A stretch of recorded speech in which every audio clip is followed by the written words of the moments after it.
ನಮಸ್ಕಾರ. ಈ ಒಂದು ರಾಜಯೋಗದ ಮಂತ್ರನ ನೀವು ಒಂದು ಬಾರಿ ಕೇಳಿದರೆ ನಿಮ್ಮದು ಎಷ್ಟೇ ಲಕ್ಷ ಕೋಟಿ ಸಾಲುಗಳಿರಲಿ ಖಂಡಿತವಾಗ್ಲೂ 100% ತೀರೇ ತೀರುತ್ತೆ. ಈ ಒಂದು ರಾಜಯೋಗದ ಮಂತ್ರನ 2 ಬಾರಿ ಕೇಳಿದರೆ ಖಂಡಿತವಾಗ್ಲೂ ಹಣ, ಧನ, ಮನೆಯಲ್ಲಿ ಅಭಿವೃದ್ಧಿ ಆಗೇ ಆಗುತ್ತೆ 100%. ಈ ರಾಜಯೋಗದ ಮಂತ್ರನ 3 ಬಾರಿ ಕೇಳಿದರೆ ಕೊಟ್ಟಿರುವ ಹಣ, ನೀವು ಬೇರೆಯವರಿಗೆ ಕೊಟ್ಟಿರ್ತೀರಲ್ಲ ಹಣ, ಸಾಲ, ಬಂಗಾರ, ಇನ್ನೊಂದು ಮತ್ತೊಂದು 100% ನಿಮಗೆ ವಾಪಸ್ ಬರುತ್ತೆ. ಇದೇ ರಾಜಯೋಗದ ಮಂತ್ರನ 4 ಬಾರಿ ಕೇಳಿದರೆ ಆರೋಗ್ಯ ಪ್ರಾಪ್ತಿಯಾಗುತ್ತೆ. ಅನಾರೋಗ್ಯದ ಸಮಸ್ಯೆಯಿಂದ ಬಳಲುತ್ತಿದ್ದವರು ಖಂಡಿತವಾಗ್ಲೂ ಆರೋಗ್ಯ ಪ್ರಾಪ್ತಿಯಾಗುತ್ತೆ. ಅಷ್ಟಕ್ಕೊಂದು ಪವರ್ಫುಲ್ಲು ರಾಜಯೋಗದ ಮಂತ್ರ ಹೇಳ್ತೀನಿ ಯಾವುದು ಅಂತ. ಮೊದಲು ಹೊಸದಾಗಿ ವಿಡಿಯೋ ನೋಡ್ತಾ ಇದ್ದವರು, ಮೊದಲನೇ ಬಾರಿ ವಿಡಿಯೋ ನೋಡ್ತಾ ಇದ್ದವರು ಚಾನಲ್ ಸಬ್ಸ್ಕ್ರೈಬ್ ಮಾಡ್ಕೊಳ್ಳಿ.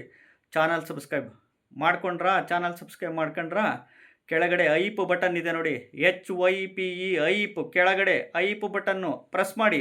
1 ಸರಿ 2 ಸರಿ ಪ್ರೆಸ್ ಮಾಡಿದ್ರ ವಿಡಿಯೋನ ಲೈಕ್ ಮಾಡ್ಕೊಳ್ಳಿ, ಶೇರ್ ಮಾಡೋದು ಮರಿಬೇಡ್ರಿ. ಈ ವಿಡಿಯೋ ನೋಡ್ರಿ, ಇದು ಮೂಢನಂಬಿಕೆ ಅಂತೂ ಖಂಡಿತವಾಗ್ಲೂ ಅಲ್ಲ, 100% ಸತ್ಯ. ಮಾಡಿ ನೋಡಿ, ನಿಮಗೆ ಮಿರಾಕಲ್ಸ್ ಏನು ಅಂತ ಗೊತ್ತಾಗುತ್ತೆ. ಜ್ಯೋತಿಷಿಯಾಗಿ ನಾನು ಈ ಒಂದು ವಿಡಿಯೋ ಮುಖಾಂತರ ಇದು ಸತ್ಯ ಹೇಳ್ತಿದ್ದೀನಿ. ನಂಬಿದರೆ ನಂಬಿ, ಬಿಟ್ಟರೆ ಬಿಡಿ. ಮೊದಲು ಚಾನಲ್ನ ಸಬ್ಸ್ಕ್ರೈಬ್ ಮಾಡ್ಕೊಂಡಲೇ ಇರೋರು ವಿಡಿಯೋ ಹೈಪ್ ಮಾಡಿ, ಕೆಳಗಡೆ ವಿಡಿಯೋನ ಲೈಕ್ ಮಾಡೋದು ಮರಿಬೇಡಿ. ಯಾವುದಪ್ಪ ಅದು ರಾಜಯೋಗದ ಮಂತ್ರ? ಪವರ್ಫುಲ್ ರಾಜಯೋಗದ ಮಂತ್ರ ಇದು. ಮೋಸ್ಟ್ಲಿ ನಿಮಗೆ ಗೊತ್ತಿದೆಯೋ ಇಲ್ಲ ಗೊತ್ತಿಲ್ಲ, ನೀವೆಲ್ಲೂ ಕೇಳಿರೋದಕ್ಕೆ ಮೋಸ್ಟ್ಲಿ ಸಾಧ್ಯ ಇಲ್ಲ ಅಂದ್ಕೊತೀನಿ. ಖಂಡಿತವಾಗ್ಲೂ ಹೇಳ್ತಾ ಇದ್ದೀನಿ, 1 ಬಾರಿ ಕೇಳಿದರೆ ಸಾಕು. ಖಂಡಿತವಾಗ್ಲೂ ನಿಮ್ಮದು ಎಷ್ಟೇ ಲಕ್ಷ ಕೋಟಿ ಸಾಲುಗಳಿದ್ದರೂ ಖಂಡಿತವಾಗ್ಲೂ ತೀರ್ತಾ ಹೋಗುತ್ತೆ. 2 ಬಾರಿ ಕೇಳಿದರೆ ಹಣ, ಧನ, ಮನೆಯಲ್ಲಿ ಅಭಿವೃದ್ಧಿ ಆಗುತ್ತೆ. 3 ಬಾರಿ ಕೇಳಿದರೆ ಖಂಡಿತವಾಗ್ಲೂ ಹೇಳ್ತಾ ಇದ್ದೀನಿ, ಕೊಟ್ಟಿರುವ ಸಾಲ, ಹಣ, ಬಂಗಾರ ನಿಮ್ಮ ಹತ್ರ ಇಸ್ಕೊಂಡು ಹೋಗಿರ್ತಾರಲ್ಲ ಅವರೇ ಬಂದು ನಿಮಗೆ ಹುಡುಕೊಂಬಂದು ವಾಪಸ್ ಕೊಡ್ತಾರೆ.